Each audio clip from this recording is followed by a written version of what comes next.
Hello everyone, thanks again for joining me on my testimony that I'm sharing with everyone. Um, I left off talking about me crying uncontrollably. I couldn't stop crying. And I remember on another occasion where I was hungry and I walked past this trash can and I saw a McDonald's bag, and my uh, instinct was to just grab the bag to see what's in it. And that was another time when I just broke down and cried. Because once again I was faced with the reality of how low I've how low I gotten, from losing everything to now having no unemployment, no money, no form of income, to now being hungry and tempted to eat out of trash cans. The reality of that set in so hard and so strong that it just continued to tear me down. Um, and I just cried all night for like 2 or 3, 4 nights, off and on throughout the day and that night. But one particular day I went to the library and I had went to see my daughters, and my ex-wife let me take them to the library. And the library was one of the places I would go, different spots, different libraries, because the library was one of the few places that wouldn't put me out as long as I behaved myself. And always I went in there to get, to get some rest. I would always just rest. Well, this one particular time, I took my daughters to this particular library, and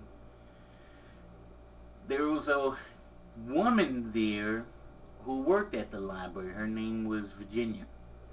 And my youngest daughter came up to me and said, "Daddy, Daddy, that little girl right there keep bothering me."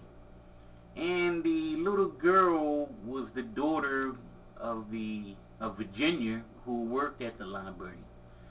So I just kind of introduced them, and her mother came up. The little girl name was Tara, and my daughter name was Kiana.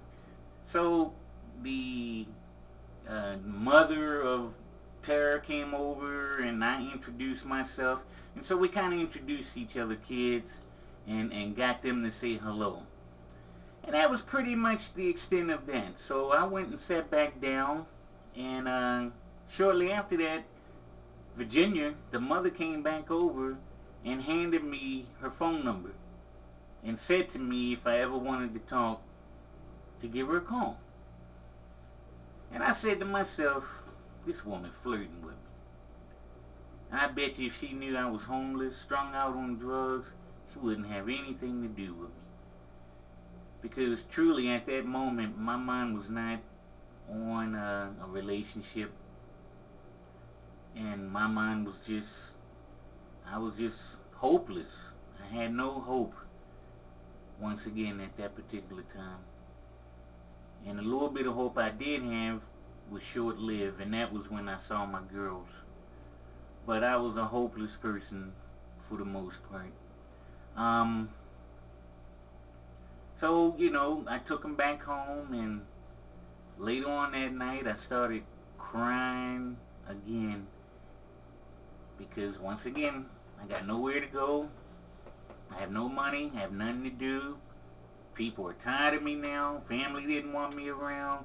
I was ashamed to go to my mother. So I was just all alone. And I had a lot of time to, I guess, dwell on my state. And every time I dwelled on it, I just cried out. And I remember one particular night, I cried out to the Lord.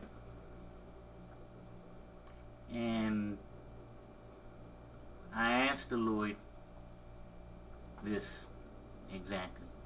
I said, God, if you get me out of this mess that I'm in right now, I promise to go to church.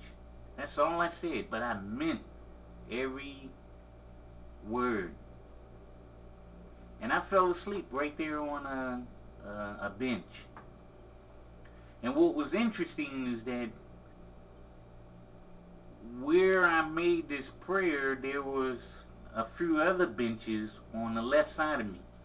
And there were other homeless people, I believe, uh, on the other benches. And I remember the police coming through there with their police stick, and they was tapping the other guys that was on the bench to get up and move.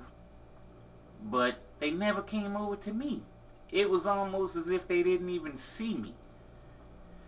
So I thought that was pretty interesting, and so I went to sleep on the bench, amazed that the police didn't ask me to move, and they asked the other gentlemen to move, who were laying down.